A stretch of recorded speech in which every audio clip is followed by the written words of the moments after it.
experiences na ibinibigay po sa lahat ng mga cast na nagmula dito. Maraming salamat to our dear movie stars together with their creative and production team. Magsama-sama tayo sa event na ito because of our sponsors. Maraming salamat sa Chef Joy Catering and Event Specialist, Brew Haven Cafe, Sip You Can't Resist. Kasama rin natin ang Tendep and Porky's Party Trays at ang Jam House of Sushi, the best. Kung bumabalik on stage ang lahat ng mga nakasama natin kanina, we can now immortalize this memorable moment with a group of photo. Of course, tawagan din natin at samahan din tayo ngayon sa entablado at 50 core members. Habang ang partner ko ay nasa Team Topak na ngayon, ayan, magpa-photo muna. Okay na ba tayo sa ating blockings? Okay na ba sa ating blockings? Ayan.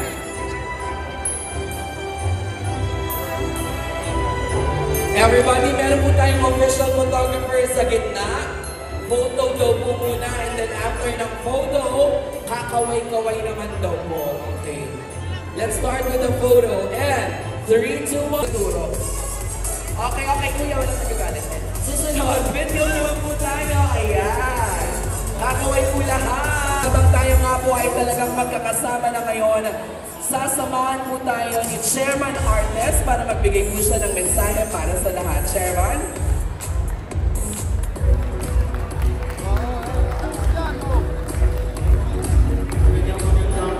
Sa ating lahat, sa kasama ko po sa Executive Committee, sa mga producers, directors, artista at mga filmmakers po na nandito. Magandang hapon po sa inyong lahat. Nakita po natin ang trailers at yung storya behind the movies ng 10 pelikulang handog po natin sa 50th edition ng Metro Manila Film Festival. Marami po kayong pagpipili ang pelikula. Lahat po sila ay magaganda. Ang mga artista ay malalaki, magagaling. Director, producers, pinag-aksihan po nila ng panahon para ialay po sa inyo ngayong MMFF 50. So, supportahan po natin ang 10 pelikulang ito. Supportahan po natin ang pelikulang Pilipino. Abangan po natin sila sa cinemas starting December 25.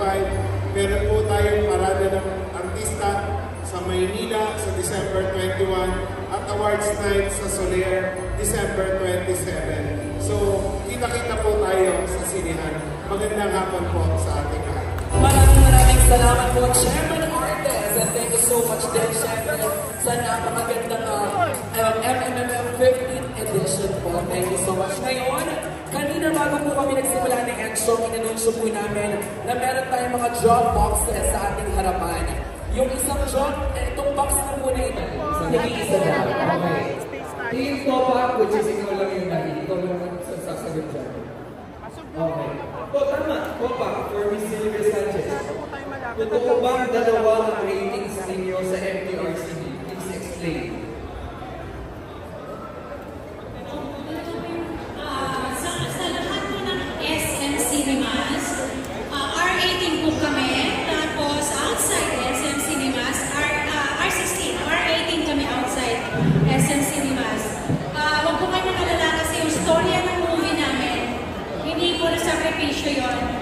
Medyo nabawasan lang yung mga patayan, ginita ng leeg, yung mga dugo-dugo. Pero alam ko maraming mga Pilipino, maraming mga Pinoy, lalo-lalo ng mga lalaki, gusto nyo talaga yung matinding saksakan. Basta ganun, panoorin nyo sa R18, Ayala, Gateway, kung saan pa, Podium, lahat po yun, meron po. Makikita dito sa Gateway, yes, andito po. Basta SM Cinema, R16, R18 po, outside SM Cinema. Thank you very much for that wonderful answer. Alam niyo ba, Encho, yung mabibulan pala natin ay merong special prize na makukuha. Hindi, tsaka kailangan may binanggit ka. Ano si Silvia Sanchez? Napatingin ako, sabi ko, alam, nanay ni Esperanza. Sabi ko dito, pagkakita ko pa, sa Firestop Line, mga nakikita natin. At naman, susunod Encho, and sa Team Topak, ang katanungan naman ay mula kay Judy Punzalan. Ang tanong, if you will rate your experience in terms of acting, what rate would it be? Ang sasagot syempre ay sina Encho at si Sid. Ayan. Asan si Sid? Hindi na si Sid.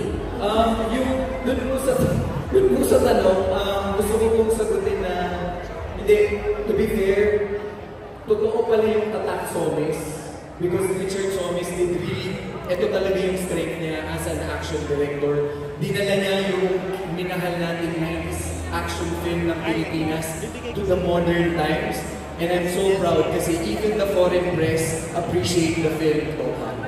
Yun po. Maraming salamat. Ang ating producer, gusto mong idagdag?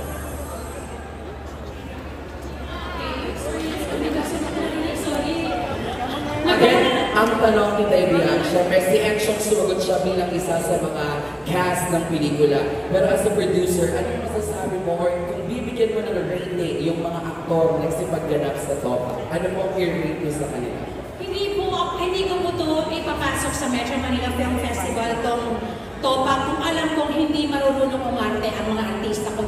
Kataon ko from Julia Montes, Arjo Atayde, hanggang doon sa mga tigi-isang eksena lang ng pelikula namin. Hahangaan nyo sila at bilang producer at artista rin, nakakatuwa at makakita na eto pa lang yung mga dating mga nagkukontrabida na hindi masyadong nabibigyan ng tsansa na magagandang roles. Dito nabigyan at hindi ako nagkamali dahil yung mga artista hindi nabibigyan ng tsansa magkaroon ng magagandang role. Dito po sila nagpakitang gilas and maniwala po kayo, rate 1 to 10 ang mga artista ko bilang producer, ipaglalaban ko po at proud ko magsabi, ilalaban ko mga artista ko. 10 over 10 po ang mga artista ko dito. Ayan, nagmula po yan sa ating producer ng Topak. Maraming salamat. Susunod naman, punta naman tayo sa Uninvited. Ayan. Ganito na tayo ngayong events, mas nalalaman natin kung ano yung mga papanoorin natin ngayong Pasko. Tsaka parang game show na siya. No? Oh. At ang susunod naman, ay mag-uwi na rice cooker. Para sa... Okay, katanungan para sa team ng Uninvited from Vito Santos. For the cast, may pressure ba? May pressure ba sa inyo to become a best film at magkaroon ng madaming awards and blockbuster? Ayan, Sir Brian, Direct Dan, Miss Awards. maging blockbuster. At maging wala namang pressure. You know, ang pressure lagi, Chenchong, alam mo to, sa artista is yung makagawa ka ng magandang pelikula, ma-deliver mo yung role mo sa tamang hinihingi ng director mo. Yun lang naman ang laging pressure dyan. Pagdating sa awards, I don't think there is. Ikaw? Yeah, dagdag ko na lang, like, when you're working with great actors like TSR and Kuya Aga, Tim Aideen, Nadine, like, everything just comes so naturally. Parang you bring out the best in each other. So, yun, parang walang pressure in that terms, pero isang malaking karangalan, yun yung pressure, yung just working with all these great filmmakers. We lift each other up. Yeah, and for me naman, parang try to tell the story as best as you can. Hope that the audience will like it. Tapos parang given na our cast, syempre parang super happy and thankful ako to work with them. Kaya sana magustuhan niyo yung video ko. Thank you, Direk. Sa amin naman siguro, sa akin, natuwa naman ako that everyone is having fun. And I think doon sa kanila, mas lalong nawala yung pressure dahil sa gagaling nilang lahat, nagtutulungan sila. Ayan. Maraming salamat din ang katanungan mula sa ating mga friends, na mga fans and supporters. Ngayon naman, katanungan naman mula sa ating mga kaibigan sa press, mula kay Francis Riodique. Ang tanong, ano daw po ang espesyal sa Uninvited kumpara po sa mga nauna at iba pang mga horror films? Okay, so first thing po, hindi po siya horror, is a thriller. Ayan, para po sa mga kaibigan natin sa press. Ang special po dito is because kami po ng Project A, Warner Brothers and Mentor Productions, sinigurado po namin na mag-offer kami ng bago sa lahat po ng audience. At of course, make sure na sulit yung gagastusin nyo para panoorin po ang Uninvited. Kaya talagang pinush namin sa limits yung pwede namin ipakita dito sa Uninvited. Dagdag ko lang kay Bri, anong score kasi ng Uninvited, it's about a loving mother. So, kaya, ayun, panoodin nyo na lang po. Maraming salamat Sir Brian and Rick Dan. Thank you mula sa Uninvited team. Kayo naman, ipasok naman natin ang katanungan mula sa Isang Himala. Ako, nandiyan ba ang 1 million? Para sa ating next winner. From Marie Lukban. Ano ang isa? Grabe naman. Totoo, parang ano yun? Very requirement question. Hindi ko na-expect yun. Well, gusto ko isang himala na mangyari sa buhay namin.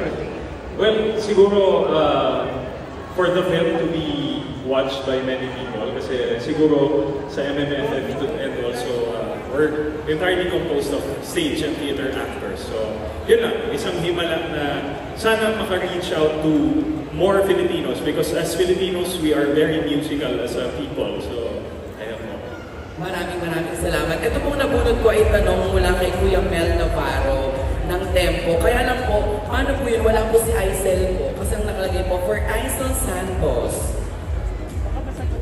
Eh, tanong po, gaano ka ibang atake mo? Eh, wala po si Aisel. Ayan, sa inyo na lang po. Ang tanong po para kay Aisel Santos, gaano ka iba ang naging atake ni Aisel sa iconic role na Elsa sa Isang Himala na base sa isang classic movie noong 1982. Okay, knowing Aisel, ang isasagot niya dito is, syempre alam niya at hindi maiiwasan na mako-compare siya sa national artist Nora Honor, pero hindi po niya at all tinry emulate. This is a very different take on the classic and iconic Elsa of Sir Ricky Lee from Himala. So, even from Sir Ricky, siya mismo nagsabi, natutuwa siya kay Aisel na kung ano yung ginawa ni Nora Honor because that would be impossible. It's irreplaceable. Nora Honor's Elsa will be irreplaceable. So this is a completely different thing. So ayun po. Yun yung bagong timpla. Susunod, kumuha naman tayo ng mga katanungan mula sa Hold Me Close. Ayan. Okay. Para sa ating katanungan sa team ng Hold Me Close. Ayan naman. Okay. Friend, Javier, thank you. Yun ang sabi. So, no question na siya. Ito na lang, next. Ang tanong ko lang kay Francis Riodique para sa Hold Me Close. Sabi niya dito, how unique is the film to other love story movies? Pero, ang Hold Me Close ko ay na-hold. Na-hold me close. Gusto mo ako na lang dito. Nandun ka ba? Nandun ka ba, Jo? Next is Pantaho na. Ayan. Tanong naman sila kung yung malalakad. Ayan. Oo, nagtanong naman. Ipasok na yan! Ayan, game show. Saya nito. Sana laging ganito. Okay, para sa katanungan. From Rosel Castillo for Miss Judy Santos. Miss Juday, congrats po and excited kami makakita ng comeback mo sa MMFF. Bukod po ba sa Grabe naman, guys. comeback to the young and beautiful you. Ang movie ninyo, papaiyakin nyo rin po ba kami bilang isang Judy Ann Santos sa Espantaho? Grabe naman yun. Oo. Well, kasi maliban sa magiging horror siya, it is really a family drama. So maraming eksena na mabibigat. Actually, karamihan ng eksena mabibigat. Yun lang yung pwede ko sabihin. Hindi lang nananakot, matindi yung kurot sa puso. Kasi yun yung nararamdaman namin every time we galing taping or galing shooting. Mabigat yung pakiramdam kasi ang daming iyak. Ang madaming moments na tutulo ang luha niya. So, magdala po kayo ng tissue. Magdala na rin kayo ng pamaypay kasi baka may mahimatay sa takot. Yun po. Yes, iiyak po kayo. Thank you very much, Rosel Castillo. Thank you, Miss Julian. Eto namang susunod, wala naman sa Pep.ph, Kim Manalo, ang tanong para sa Team Espantajo. What is the most exciting part of MMFF ngayong taon? Ano po ang reaksyon ninyo na napakaganda po ng line-up ng MMFF entries? Ako lang ba nandito? Ako nandito. Kahit sino po. Hindi, the fact that it is the golden anniversary of Metro Manila Film Festival, that alone excites the whole occasion already. 10 beautiful, amazing films pinagsama-sama at pinagtrabahuhan ng 10 producers or production companies. I think marami naman kami nakipaglaban sa pwestong ito. Nabigyan lang talaga kami ng pagkakataon na magkaroon ng slot. So, that alone, we're very thankful. Napaaga ang Pasko para sa amin. Napaaga din ang balitang wala kaming Pasko. But to be part of the 50th Metro Manila Film Festival anniversary is a gift on its own. Maraming salamat, Ms. Julian Santos. Sasagot daw po si Ms. Shanda Romero. First of all, I want to say this is really a long time coming kasi these people don't know, hindi pa pinapanganak to yung first Metropolitan Film Fest in 1974, kasama na ako. So after 50 years, so this is a golden adventure for me. It's a golden moment. Grabe yun! Diba talaga, MMFF 50th edition. At nandito po ang pelikulang Espantajo ni Ms. Shanda. Maraming salamat po. Thank you, Team Espantajo. Up next, My Future You. Ito namang susunod. Ano ba sila? Director, wala. Oh, from Francis Rillique. Parang ni Francis Rillique, nakakailang bulong na siya. What was the hardest part of shooting the film, Direk? Yeah, sakto. Ay, akala. The hardest part, yes, Encho. Hindi kasi it talks about two timelines, 2009 and 2024. May treatment ako na it should be a match framing for both of them. I'm shooting 2 locations in one scene. So I need to match the same frame in one scene for several shots. Medyo challenging yun for me. Ikaw din medyo hirap. Kumbaga different timeline kasi. Paano kung maarte yung dalawa kung wala silang ka-eksena? Ni-required ko sila from the script reading pa lang na I need your cooperation. Kahit wala ka sa camera, I need you to be behind the camera, to be the co-actor of that scene. So, hindi script ko, hindi yun ang mga bato ng dialogue, hindi co-actor din nila. Si Seth, nasa likod ng camera si Chi. Si Chi, nasa likod ng camera si Seth. So, para yung organic yung emotion, para totoo yung emosyon. Very supportive yung dalawa, grabe. Yes, maraming salamat, Direk Chris. Itong next ay galing sa ating mga fans. Ang tanong niya ay para kay Francine, pero unfortunately wala na si Francine, si Topher. Shoutout na lang natin. Shoutout, Topher! Tuglahan mo. Nakalimutan nilang media mo. Pero si Chica sila ako, eto na, ang tanong. Unahin na ang daming tanong. Unahin na natin. Sabi ni Jasmine Ibaw, ayan, Jasmine Ibaw, ano po ang naging inspirasyon ninyo para po maisagawa ang pelikula na And the Breadwinner Is? Definitely, we wanted to come up with a story that would resonate with a lot of Filipinos.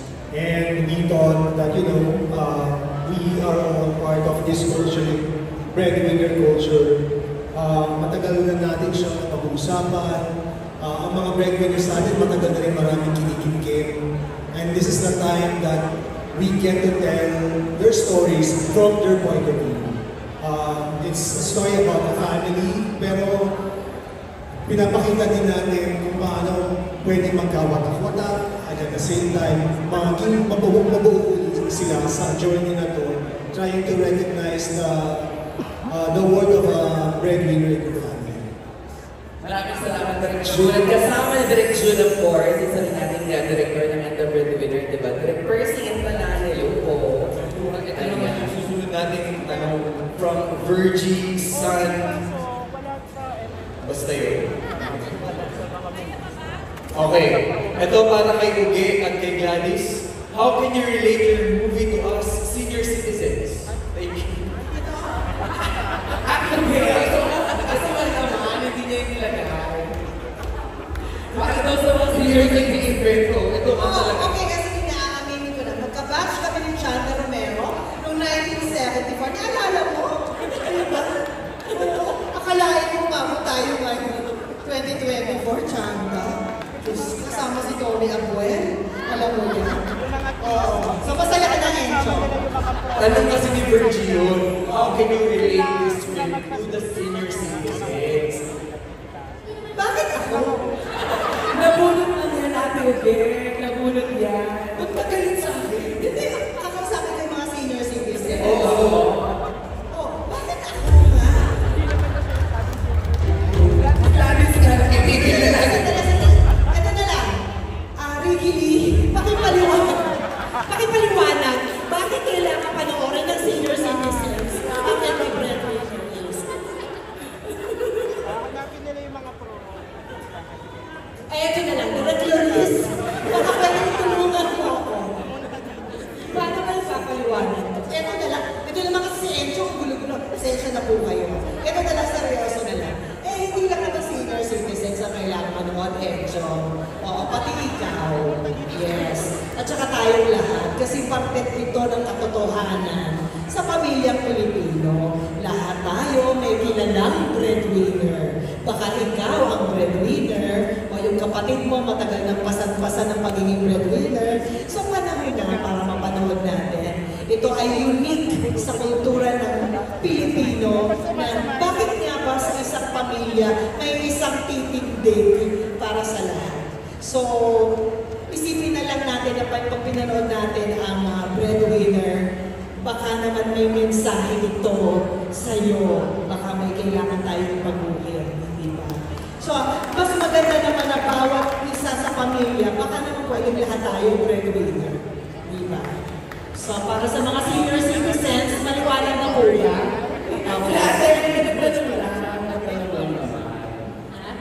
Ay, ito na pala. Thank you for that wonderful answer.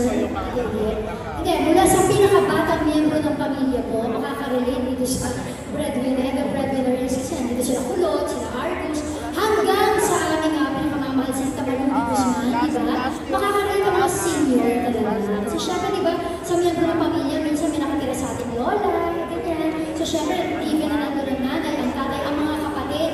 Pero bukod doon, yung hindi naman sa mga breadwinners, hindi pati talaga sa lahat ng miyembro ng pamilya ng breadwinners. Kaya hindi lang po ito para sa ating mga mahal na senior citizen, para po talaga sa lahat. Kompletos regalos.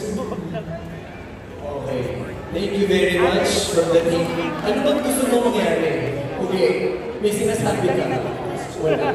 Okay. Ay, galing mo na kay Mami yung question. Ayan o, hello po. Parang kayo kulay ng buhok. Ayun na si Mami. Huwag kayong palito. Ako si Chidolin ko. Hindi po siya. Kayo palito. Tama.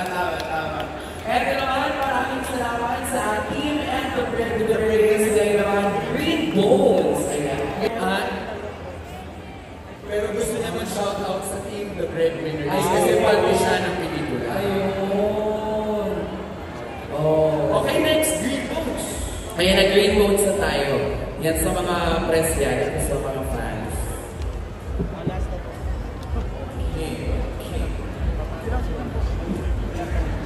Alright. From Jet Macarayo. Official Jet Macarayo for Sofia Pablo. Wala na si Sofia. Ikaw na lang, Dennis. Ano naman? Ay, hindi ito tama. Anong pakiramdam na nakapasok kayo ngayon sa Metro Manila Film Festival at makatrabaho si Ruru, si Sofia? Ang pakiramdam ay napakasaya na. Pakiramdam namin, winners na kaming lahat dahil napasama ka lang dito sa hanay ng mga magagandang pelikula dito sa special na okasyon na to, 50th anniversary ng Metro Manila Film Festival. Isang napakalaking karangalan na yun. And pakiramdam namin, nalalo lang kami ng maraming awards doon pa lang sa napasama yung pelikula namin dito sa kahanay ng mga 10 magagandang mga pelikula na mapapanood nila ngayon to. Thank you so much, Sir Dennis. May tanong naman mula sa fans. Sabi niya ni Rosel Castillo, dapat po ang tanong niya ay para kay Ruru Madrid. Pero wala po si Ruru. Pero ang tanong niya kasi, Ruru, na-pressure ka ba na ang co-star mo ay si Dennis Trillo? Nakasama mo sa Green Bones, knowing na sa MMFF, Best Actor na siya. May mga advice ba siyang binigay sa iyo habang magka-eksena kayo?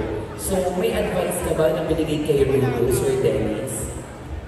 Wala po akong binigay na advice sa kanya kahit isa eh, dahil nakita ko yung proseso niya bilang isang artista, nakita ko na meron siya sariling style, at hindi ko naman, naramdaman ko na hindi ko na kailangan magbigay pa ng advice dahil mukhang ginawa niya lahat ng homework niya, isa siyang dedikadong artista, marami siyang gustong matutunan, pero talagang pinagbubuti niya bawat proyekto, kaya natutuwa ako doon sa nakatrabaho ko siya. Salamat po, Sir Dennis O'Dubabongwe, kasi siya may kanya-kanya namang ang galing. Ay, kuya, ito na pala. Bubunot na ako agad. Kaya dito na tayo sa sino yung mga naging close mo? Actually, same din yung tanong ni Rosel. Sino naging super close?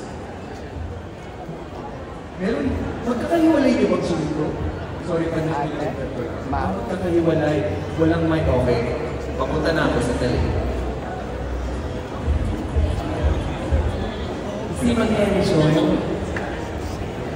Actually, nung tinawag po kami ni Enrique, hindi po namin sinasadya na mag-work yung ensemble kasi very different yung personalities namin from each other. Although magkakakilala na yung iba, like si Jane and si Rob magkasama sila sa Shake, Rattle and Roll. Kasama ko na rin si Rob sa A Girl and a Guy, and we're from the same management and Jay naman. So, but with the addition, naging super close kami lahat kasi syempre nasa ibang bansa kami, di ba? Parang wala naman akong makakausap na iba doon kundi ito mga ito. Naging magkakaibigan kami. It's fun. And sa pito sa amin, si Enrique na yung nakatrabaho sa Bagani prior to. And then first time ko nakatrabaho lahat. And okay naman ang wait sa naglahat. Sino na lang yung nakaaway ko? Ay, di ba yun? Tungkol na to. actually, doon wala na ako sa film kasi may nakaaway na kami sa friendship sa amin. Sino? Sa amin, may nakaaway ko. Sabi ko na eh. Ikaw, Jay, may naging super close na ba? Because this is the first time I think na nakatrabaho mo lahat to. Actually, kasi yung story nito, kumpleto na sila lahat. So, ako yung bago pumasok sa grupo. In-invite ako na Enrique. Ang dami kasi pakulo na kami. So, ayun. As an introvert, so super hard for me to adjust sa mga tao. But syempre, na-appreciate ko naman kasi dinalagot naman nila. Ang lahat naman sila mga abroad. Kaya, naging close ko naman sila. Rob, ikaw, Rob? For me, I think Enrique is pretty cool. He's a cool guy. We like the same taste in music. He's such a cool guy. And siya yung pinaka hindi ko pa nakakasama. So I guess sa kanya pinaka naging friendship. Actually, si Rob tsaka si Enrique pwede magpasagot. Totoo, magpagulma. Oo, ayan. Maraming salamat. Palakpakan naman po natin ang ating Zamboanga Fest 50th edition. Now, bago po tayo lahat na matapos, may raffle pa po tayo. Request lang po na magsama-sama po, mas closer and intimate daw po on stage for the photo op. Miss Juday, sa harap po tayo, Miss Juday. Sir Dennis, step forward po tayo. Picture na po na mas dikit-dikit daw po. Sir Dennis, step forward po. Ate Juday, Ate May, Ate Gladys. Miss Eugene, sa harap po tayo. Ayan. Okay. And Chong, dito ka Chong. Sa mga kapatid ni Chong.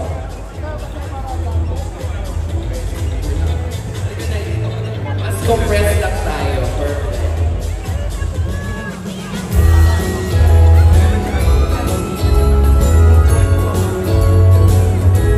Try na sa Jai.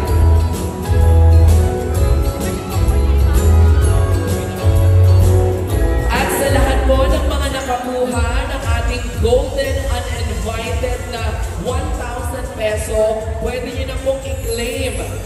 ating registration booth ang inyong premyo. Again, yung may kuha kanina na 1,000 peso bill, punta na po sa registration para i-claim ang inyong pong mga prizes. Thank you po. Ayan, tuloy-tuloy tayo sa raffle natin. Pero bago yan, sabay-sabay natin batiin. To you. Yes, Sir Noel. Sa gitna ka, Sir Noel.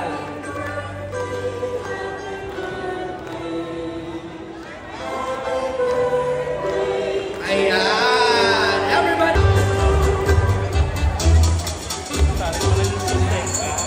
Happy birthday, Sir Noel.